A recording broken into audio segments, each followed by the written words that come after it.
اعوذ باللہ من الشیطان الرجیم بسم اللہ الرحمن الرحیم فبما رحمة من اللہ لنت لهم ولو كنت فظا غليظ القلب لانفضوا من حولك فاعف عنهم واستغفر لهم وشاورهم في الأمر فإذا عزمت فتوكل على الله إن الله يحب المتوكلين إن ينصركم الله فلا غالب لكم وإن يخذلكم فمن ذا الذي ينصركم من بعده وعلى الله فليتوكل المؤمنون صدق الله العظيم۔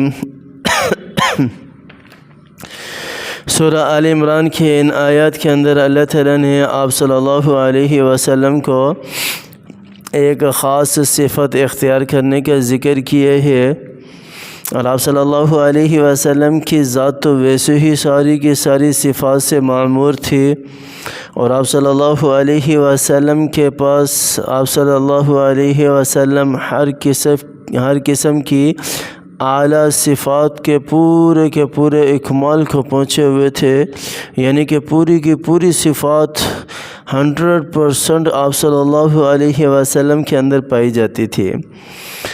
یہاں پر آپ صلی اللہ علیہ وسلم کے بارے میں ذکر کیا گیا ہے اس صفت کو اختیار کرنے کا، اور حقیقت بھی یہی ہے کہ جو شخص بھی اس صفت کو اختیار کر لے گا، اللہ تعالیٰ دنیا کے اندر اسے عزتوں سے نواز دے گا۔ اللہ تعالیٰ دنیا کے اندر ذلت و رسوائی کو اس سے کوسوں دور کر دے گا۔ ہر بندہ اس کو چاہے گا، ہر بندہ اس سے محبت کرنے والا بنے گا، ہر بندہ اس کے قریب بیٹھنے والا بنے گا۔ اللہ تعالیٰ نے ایسی تاثیر رکھی ہے اس صفت کے اندر۔ اللہ تعالیٰ نے ارشاد فرمایا فَبِمَا رَحْمَةٍ مِّنَ اللَّهِ لِنْتَ لَهُمْ، اے محمد عربی صلی اللہ علیہ وسلم، اللہ تعالیٰ کے فضل ہی سے آپ ان کے ساتھ نرم رہیے، ان کے ساتھ نرم رہیے، یعنی کہ صحابہ کرام پر سختی نہ کیجیے، نرم رہیے، ان کے ساتھ نرم لہجے سے بات کیجیے۔ آپ صلی اللہ علیہ وسلم کی گفتگو کے بارے میں حضرت عائشہ صدیقہ رضی اللہ عنہا فرماتی ہیں کہ آپ صلی اللہ علیہ وسلم اتنی پیاری گفتگو اور اتنی ٹھہر کر آرام سے کرتے تھے کہ سننے والا آپ صلی اللہ علیہ وسلم کے الفاظ کو آرام سے گن سکتا تھا۔ اور اسی طرح ام معبد کے حدیث ہے جس میں انہوں نے فرمایا کہ آپ صلی اللہ علیہ وسلم جب بات کرتے تھے گویا آپ صلی اللہ علیہ وسلم کے منہ سے موتی گر رہے ہیں، آپ صلی اللہ علیہ وسلم کے منہ سے موتی گر رہے ہیں۔ اور آپ صلی اللہ علیہ وسلم کے اخلاق بہت عالی اخلاق ہیں، کسی شخص کے اندر اس طرح کے اخلاق نہیں تھے جس طرح نہیں ہیں اور نہ ہوں گے کبھی جس طرح کہ آپ صلی اللہ علیہ وسلم کے اخلاق تھے۔ حضرت انس رضی اللہ تعالیٰ عنہ سے روایت ہے، حضرت انس رضی اللہ تعالیٰ عنہ فرماتے ہیں کہ میں نے 10 سال تک آپ صلی اللہ علیہ وسلم کی خدمت کی۔ کتنے سال؟ 10 سال تک۔ اور ان 10 سالوں کے اندر بہت سارے معاملات انسان کے ساتھ ہو جاتے ہیں، کب ہر وقت بندہ ایک ہی کیفیت میں تو نہیں رہتا نا، ہر وقت بندے کا اتار چڑھاؤ ہوتا رہتا ہے، اور جو کام کرنے والے ہیں ان سے بھی نقصان وغیرہ ہوتا ہی رہتا ہے۔ جس طرح کہ آج کل کے جتنے بھی دکاندار ہیں یا جن کے ماتحت کام کرنے والے ہیں ان کو اس چیز کا زیادہ علم ہے۔ تو حضرت انس رضی اللہ تعالیٰ عنہ فرماتے ہیں کہ ان 10 سالوں کے اندر کبھی بھی آپ صلی اللہ علیہ وسلم نے مجھے یہ نہیں کہا کہ اے انس تو نے یہ کام کیوں کیا یا تو نے یہ کام کیوں نہیں کیا۔ اندازہ لگائیں، یہ بالکل ہلکے درجے کے الفاظ ہیں جو ہر بندہ نہ اس کو کوئی معیوب سمجھتا ہے نہ اس کو برا سمجھتا ہے۔ ہر بندے کی زبان پر یہ ہوتا ہے تو نے یہ کیوں کر دیا، تو نے اس طرح کیوں کر دیا، تجھے اس طرح نہیں کرنا تھا، تجھے اس طرح کرنا تھا۔ ہر بندہ کہتا ہے، ہر بندہ کہتا ہے۔ لیکن حضرت انس رضی اللہ تعالیٰ عنہ آپ صلی اللہ علیہ وسلم کے بارے میں کیا ارشاد فرما رہے کہ 10 سال تک آپ صلی اللہ علیہ وسلم نے کبھی اور خدمت کی، 10 سال پورے خدمت کی، اور 10 سال تک آپ صلی اللہ علیہ وسلم نے کبھی یہ نہیں کہا کہ انس تو نے یہ کام کیوں کیا یا تو نے یہ کام کیوں نہیں کیا، تو نے یہ کام کیوں نہیں کیا۔ اندازہ لگائیں آپ صلی اللہ علیہ وسلم کے اخلاق کتنے عالی ہوں گے۔ اور یہاں پر اللہ تعالیٰ نے جو ذکر کیا ہے فَبِمَا رَحْمَةٍ مِّنَ اللَّهِ لِنْتَ لَهُمْ وَلَوْ كُنْتَ فَظًّا غَلِيظَ الْقَلْبِ لَانفَضُّوا مِنْ حَوْلِكَ فَاعْفُ عَنْهُمْ وَاسْتَغْفِرْ لَهُمْ۔ پھر آگے اللہ تعالیٰ خود ارشاد فرما رہے ہیں اے محمد عربی صلی اللہ علیہ وسلم ان کے ساتھ نرم رویہ اختیار کریں، نرم لہجہ اختیار کریں۔ اگر آپ وَلَوْ كُنْتَ فَظًّا غَلِيظَ الْقَلْبِ، اور اگر آپ سخت ہوتے اور دل کو بھی سخت ہوتے لَانفَضُّوا مِنْ حَوْلِكَ، تو ان میں سے کوئی بھی آپ کے قریب نہ آتا، ان میں سے کوئی بھی آپ کے قریب نہ آتا۔ اگر آپ تند خوست طبیعت ہوتے تو یہ آپ کے پاس سے سب منتشر ہو جاتے، آپ کے قریب کوئی بھی نہ آتا۔ لَانفَضُّوا مِنْ حَوْلِكَ فَاعْفُ عَنْهُمْ، کسی سے غلطی ہو جائے معاف کر دو، فاعف عنہم واستغفر لہم، بلکہ اللہ تعالیٰ سے بھی اس کے لیے معافی مانگو، اس کے لیے بخشش طلب کرو، مغفرت طلب کرو۔ وشاورہم فی الامر، اور اپنے مشورے میں اس کو شریک کرو، اور اپنے مشورے میں وشاورہم فی الامر، اپنے مشورے میں لے آؤ۔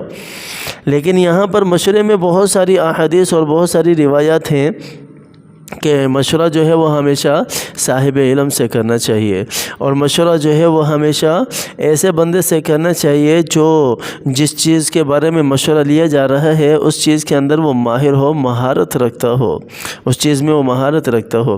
ایک بندہ ہے فار ایگزامپل، مثال کے طور پر کرولا چلاتا ہے، اور اس سے میں مشورہ کروں بڑا ٹریلر چلانے کے بارے میں، تو وہ مجھے کیا مشورہ دے گا؟ وہ تو صرف اسٹیئرنگ پکڑنا ہی سکھا دے گا، بریک یا ادھر ادھر، باقی جو ہیوی گاڑی چلانے کے جو اپنے ایک رول ہیں، جو اپنا ایک طریقہ کار ہے، وہ تو نہیں بتا سکتا نا، نہیں بتا سکتا۔ تو جس سے مشورہ کیا جا رہا ہے اس سے پہلے دیکھا جائے کہ آیا یہ اس فیلڈ کے اندر ماہر ہے، میں اس سے مشورہ کر رہا ہوں۔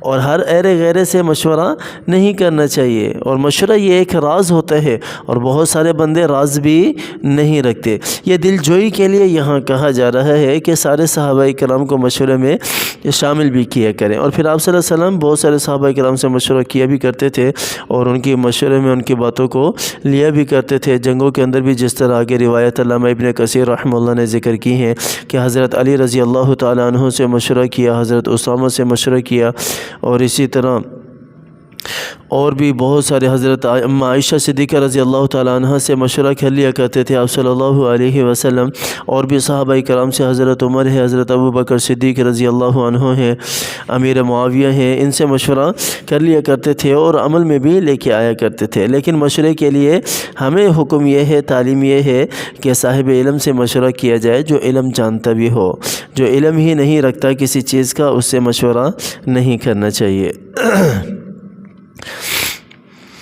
فَإِذَا عَزَمْتَ فَتَوَكَّلْ عَلَى اللَّهِ، پھر جب مشورہ ہو جائے سب کچھ، چاہے کسی بھی حوالے سے ہو، پھر اس کے اوپر ثابت قدم رہو، پھر اس کے اوپر ثابت قدم رہو۔ فَتَوَكَّلْ عَلَى اللَّهِ، اور اللہ پر بھروسہ کرو۔ جتنی بھی جہاد ہیں، جتنی بھی جنگیں ہیں، ان پر کامیابی کس کی طرف سے آتی ہے؟ اللہ کی طرف سے آتی ہے۔ بزنس کے اندر کامیابی کس کی طرف سے آتی ہے؟ اللہ کی طرف سے آتی ہے۔ گھروں کے اندر کامیابی کس کی طرف سے آتی ہے؟ اللہ کی طرف سے آتی ہے۔ یہ ہمارا عقیدہ ہونا چاہیے۔ دیکھو 1,24,000 انبیاء علیہ السلام آئے نا، جنہوں نے آ کر یہی چیز سمجھائی اور بتائی ہے کہ اللہ کو پہچاننے والے بن جاؤ، اللہ کی ماننے والے بن جاؤ، اور ایک اللہ کی طرف اپنے سارے کے سارے تصرفات کو پھیر دو کہ کرنے والی ذات وہی ہے، اس کے علاوہ کوئی اور نہیں کر سکتا۔ کسی طرح کا کوئی تصرف بھی دنیا کے اندر کوئی دوسرا شخص یا دوسرا کوئی آدمی نہیں کر سکتا۔ اور اگر کسی کا ایسا یقین، ایسا اعتقاد ہے تو وہ شرک کے اندر ہے، اور شرک کی کرنے والے کی اللہ تعالیٰ نے مغفرت نہیں رکھی اگر اسی پر اس کا انتقال ہو جاتا ہے۔ ہاں، اگر شرک سے وہ معافی مانگ لیتا ہے، توبہ کر لیتا ہے، تو پھر اللہ تعالیٰ اسے معاف فرما دیں گے۔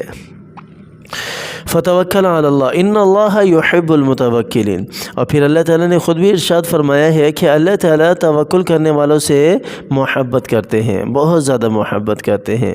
جب میں اپنے رب کو اپنا رب سمجھوں، اور میں جب اپنے اللہ کو اپنا معبود مانوں، اپنا رازق سمجھوں، اور ساری کی ساری چیزوں کا جو کیا کہتے ہیں تصرفات ہیں ان کو اپنے رب کی طرف پھیروں، تو میرا رب بھی تو کہے گا نا، دیکھو میرا بندہ جو ہے ہر معاملے میں مجھ پر بھروسہ کرتے ہیں، مجھ پر توکل کرتے ہیں، مجھے اپنا رب مانتے ہیں، مجھے اپنا معبود سمجھتے ہیں، مجھے اپنا رازق سمجھتے ہیں، گناہ بھی ہو جاتا ہے تو مجھے غفور الرحیم سمجھتے ہیں اور مجھ سے معافی مانگتے ہیں، میں اس کو معاف کر دیتا ہوں۔ اللہ تعالیٰ اس سے ایسے بندے سے خوش ہوتے ہیں، بہت زیادہ خوش ہوتے ہیں۔